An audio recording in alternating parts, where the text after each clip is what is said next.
Welcome back to another episode of Double Coverage. As always, I'm Michael Emami. And I'm Asia Cymone Smith. Well, Michael Emami most of the time. Back at it again as we're approaching the end of college basketball season, which I feel like I say every single week, and it's getting a little too repetitive for me that it's just gone by way too fast. It really has. And now we're almost in March. It's basically tournament time, elimination season. Yeah, Crazy. I call it March sadness sometimes because that means it's almost over. Yeah, not fun. But it's fun now while it still lasts, and we're enjoying it. I hate it. Wichita State plays tonight against Memphis, another big conference game for them.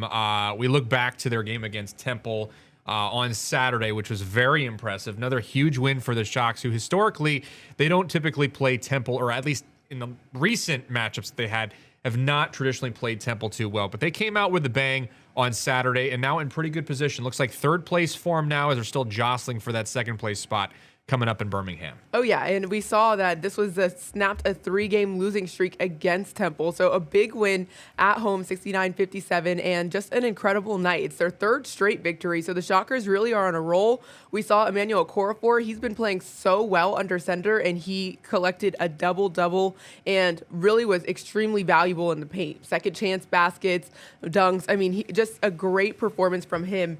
And it's nice to see the Shockers starting to thrive, especially at this time. Like you said, they're really working up those conference standings. They want a top 2 seed heading into the American tournament so that they can go get a bye straight into that semifinals right now, sitting behind USF and Tulsa. Same 5 losses for both Tulsa and Wichita State. Wichita State has played 1 less game than Tulsa. So a win tonight would put them in a tie in the conference with Tulsa, but we know that, they're still third, so it's going to take a fight down the whole home stretch if they really want to secure that 2 seed. Yeah, and only 1 home game left for Wichita State, so pretty fascinating to see that be the case. But right now, going up again against Memphis tonight, 8 o'clock p.m. is tip-off. This is going to be an interesting game because last time they played Memphis, the Tigers were not at full strength. Now they are. And this is also in Memphis, so that could potentially change up some things, maybe make this one a little bit closer, although Paul Mills seemed to be pretty confident and had a handle on them when they played here at home, which felt like forever ago. It was also the day where they had the highest attendance at that point in the season. In the snow, too. Yeah, in the midst of a 8-inch, 10-inch winter storm, the fans showed up and they were loud in that one. So highlights headed your way at 10 o'clock tonight on KSN. Very excited to bring that to you. But yes, coming down the home stretch, Wichita State looks to be in good position to lock up at the bare minimum that third place spot. We know that they may not be able to gain anything moving forward, but as of right now, you want to stay where you're at. So focus on sticking in that third place spot because it gets you an automatic bid into the quarterfinals. You do have to win 3 games as opposed to 2. Right. So some of those odds drop a little bit, but still an opportunity for them to make some headlines and some leadway in Birmingham come mid-March. Exactly. I mean, top 3 is still a great seeding. Obviously, they want that too, but even third, like you said, if they could just stay where they are, that would be great for them. We know they have the pieces to potentially make a deep run in this tournament. Kenyon Giles, incredible 14, 20-plus point performances this season, and clearly a clutch player. I've been saying that over and over again, but I mean, he's really fun to watch if you haven't been able to see him already. But, I mean, this team, I really do think they can make an impact. Now, when you look at those standings, though, right now, like I said, tied in losses with Tulsa, USF is leading the conference, and it doesn't look like USF is going to slip away either. It seems like they're going to be pretty secure in that top spot. Still for USF, they have Tulane, Memphis, and Charlotte. Now, they've already beaten both Tulane and Memphis. They haven't played Charlotte, but Charlotte, not one of the biggest conference threats right now. So I think USF has a decent stretch coming up with their final few games.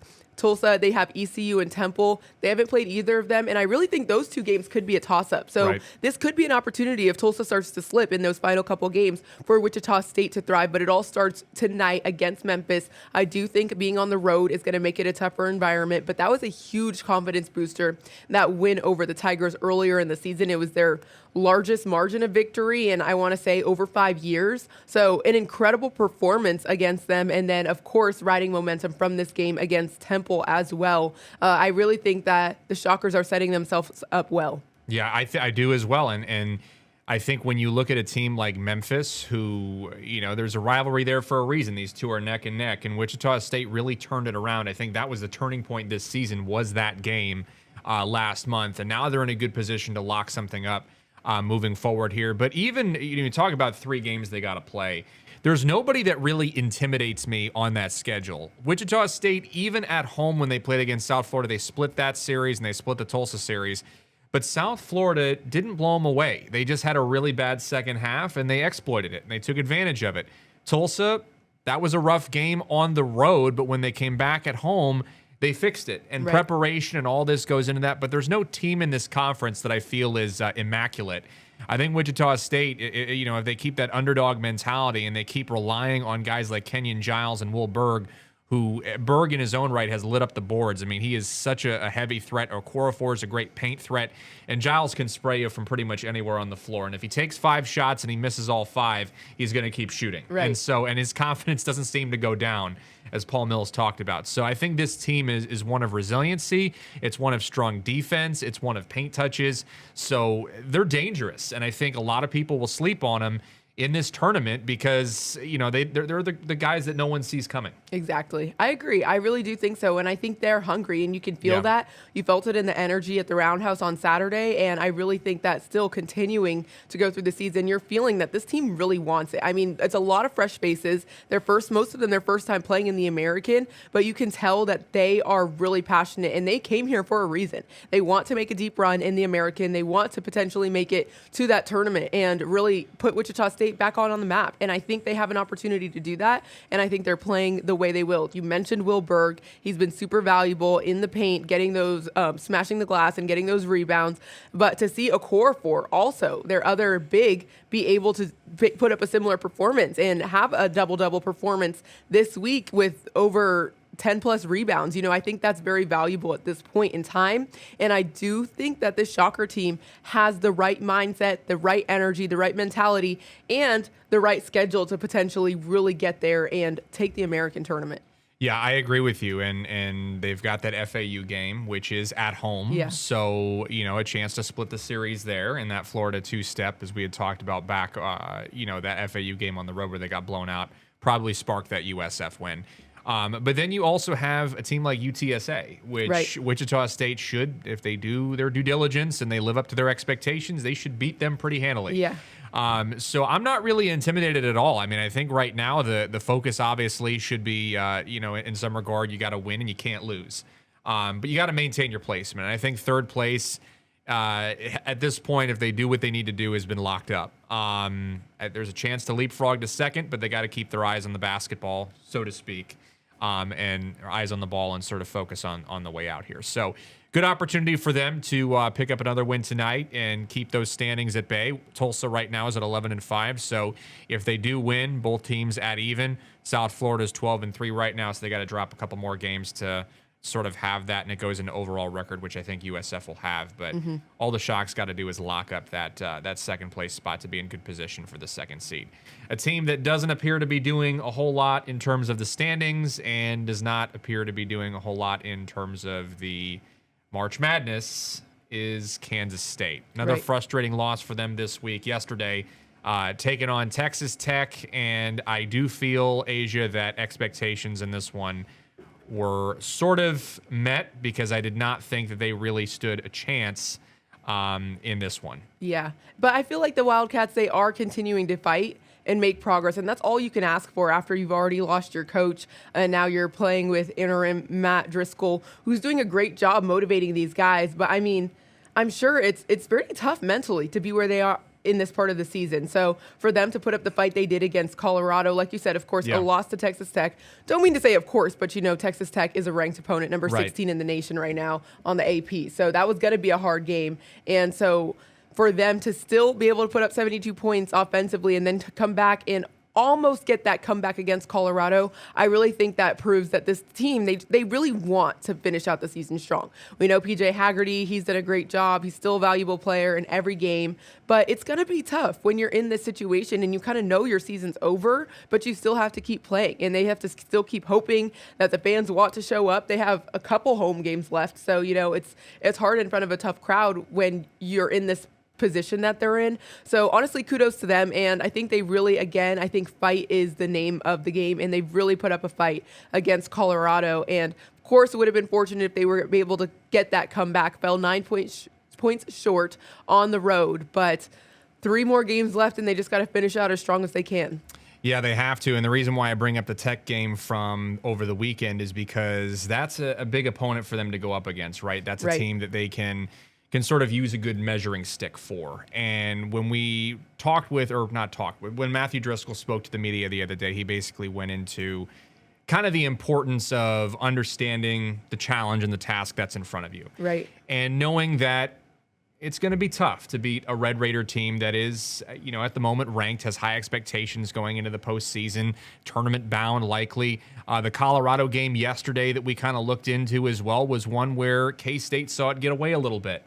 And these two they're not similar matchups, but they were played similarly by the Cats in the fact that you see them sort of clawing their way back and then letting go. Right.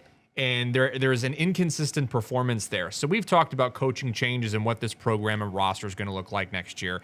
It's going to be a vast change all across the board because, quite frankly, I think Gene Taylor is going to have his hands full this offseason with having to make those changes. But this team has a lot of untapped potential. I look at Nate Johnson. I look at P.J. Haggerty, and I think it's a shame that Haggerty's got to be enduring this right now because he's a heck of a player. He is. And we saw in Colorado, he was picking his spots, still led the team in points scored. And Driscoll also brought up when he cuts, he bleeds too, right? Because he's not immortal. He has bad games, but even in this game against Tech, which was not a great game, he still led the team in scoring. Exactly. So, he's one of those guys that does not have an off switch from the perspective of being the top scorer on this group and one of the top in the nation. But it is frustrating from a fan standpoint to see kind of this crumbling down the stretch that we're noticing. I don't think tournament is going to be in the near future for this group. I don't think so either, but I like what you said is that they do have the potential. Right. I think one really interesting piece is going to see who is going to stay, who's going to leave. Yeah. We might have a completely new season, a new roster, a rebuild next year. Obviously, they have to fill that head coaching role, and then that's going to really tell what's going to happen with the rest of the program. It's very interesting that K-State's going through all these changes, football, now basketball. This school is really changing a lot. And with Gene Taylor, like you said, he's got his hands full with all of these things going on. And of course, the publicity coming from these situations and the lawsuit with Tang, there's a lot happening for them. So again, these guys are playing through a lot right now. And I'm not sure how many of them are going to come back. We might have a lot of fresh faces, and hopefully they're still able to maintain that strength and have those key players. Haggerty, Nate Johnson, those guys who are showing up, they need that strength. And so obviously we have to hope that next season they're going to be able to build a strong roster and make a deep run, because it's crazy to think that just a few years ago, they were dancing and they were in the tournament. And I mean, this is a talented program and they definitely have potential. But right now, it's the mindset and it's being able to play together and to stay with each other through these tough times. This is really trials and tribulations that they're pushing through. So definitely, I also agree, probably no tournament in the near future, but I really do think this rebuild is going to be crucial and it's going to say a lot about where this program's going. Yeah, and Taj Manning was a name we saw because he came through. But you look at Haggerty and you look at Nate Johnson, and Johnson's a huge inside threat. I mean, we've seen the acrobatics. I mean, we saw the acrobatics against Tech. We saw the acrobatics in Colorado yesterday. I mean, we know that there is untapped potential there, and it does stink because you're not going to be able to see a whole lot of that come to fruition where we think that they do deserve to be. Which is on a championship caliber team or a team that has the capability to make a run. Jerome Tang was onto something when he did say that he felt like the team's chemistry was off to a degree, which it was.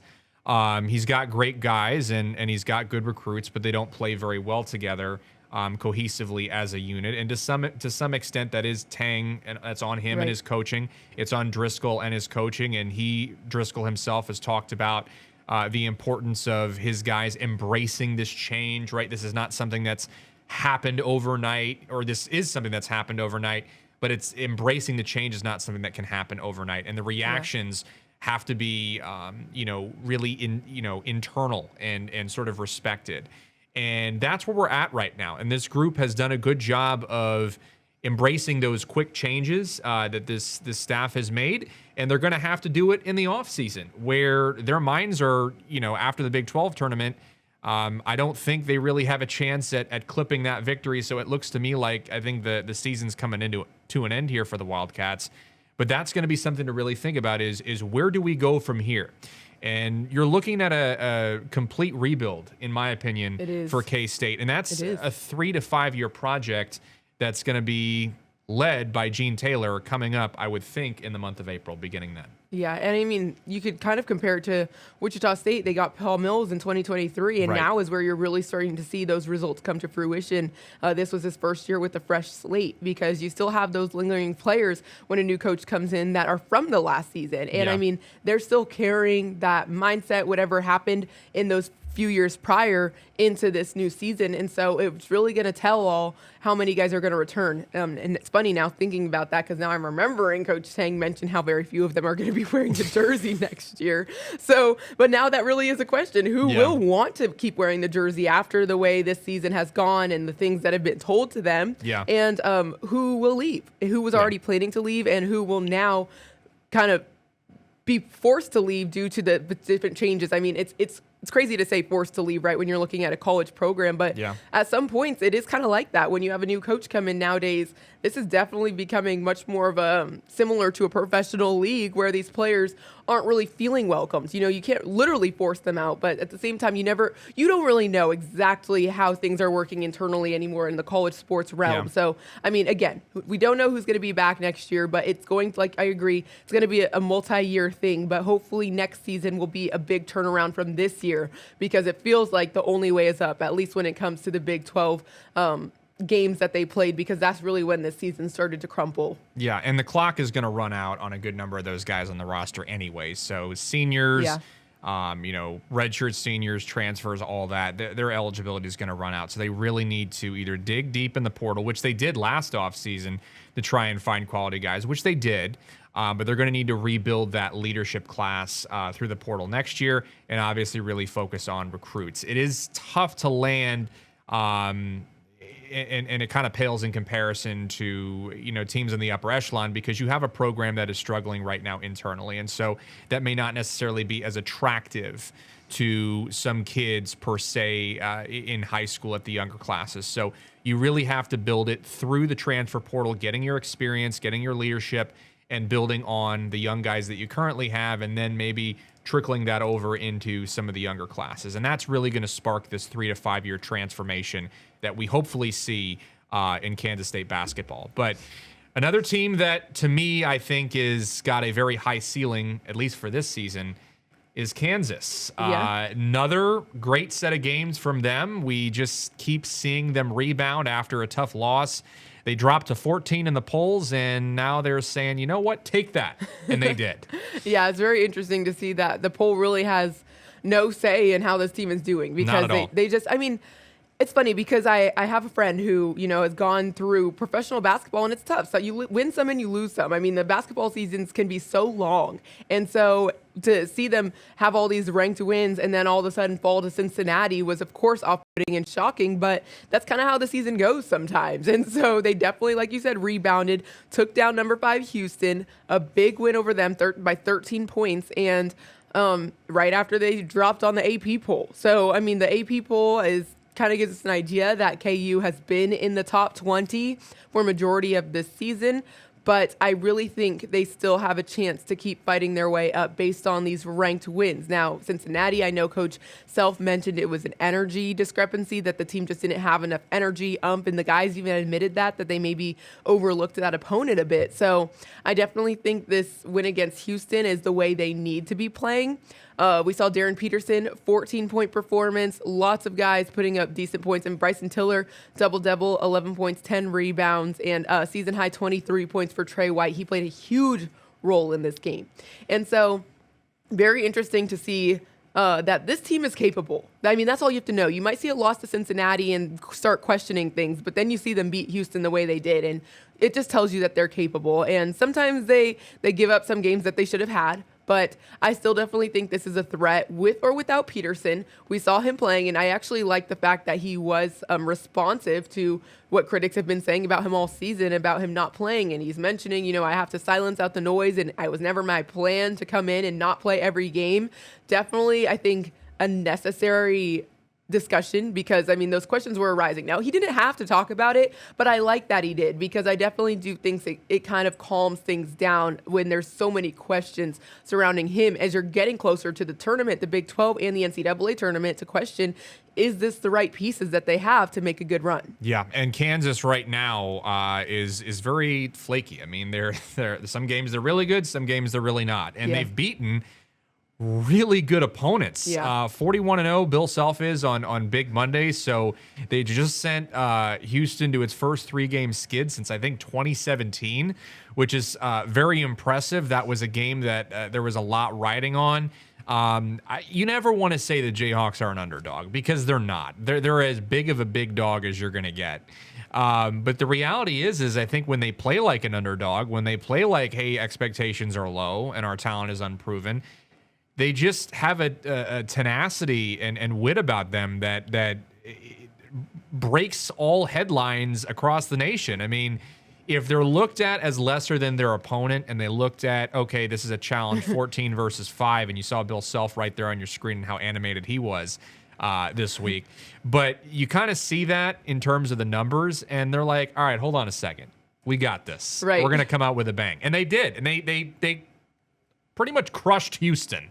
They looked really good in that game. They crushed Iowa State. That was earlier in the season. And then that game against Arizona that they played at home at Allen Fieldhouse, Son's their best player. They come out and they get the win. A tight win, but they get the win. So I think this is a group that likes playing up to their opponent, which is funny to say, because when it comes to a team like Kansas, you never really can say they're an underdog, because they're not. But they like that mentality, and it's weird. It's a foreign place to be in for them, I would say. I think so too. Yes, absolutely. I like that they have that mindset, and I think that's going to be beneficial when it comes to elimination season, because once those stakes are on the line, then that's where you really start to see that tenacity. And they've already proven they have it. They've proven they have it against ranked opponents. They've proven they have it against formerly #1 Arizona. So they definitely have they have the potential. They have the grit. We remember Melvin Council Jr.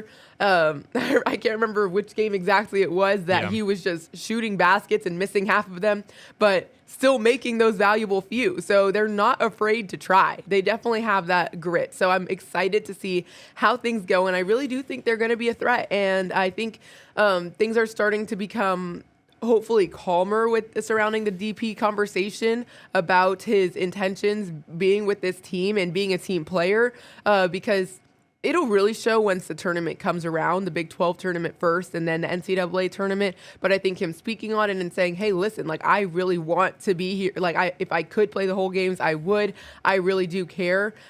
Whether or not there was full truth to it, we have to assume that he's being honest, right. But whether or not, I do definitely think that him speaking on that is gonna change people's minds and kind of calm that tension, and he's gonna start really playing.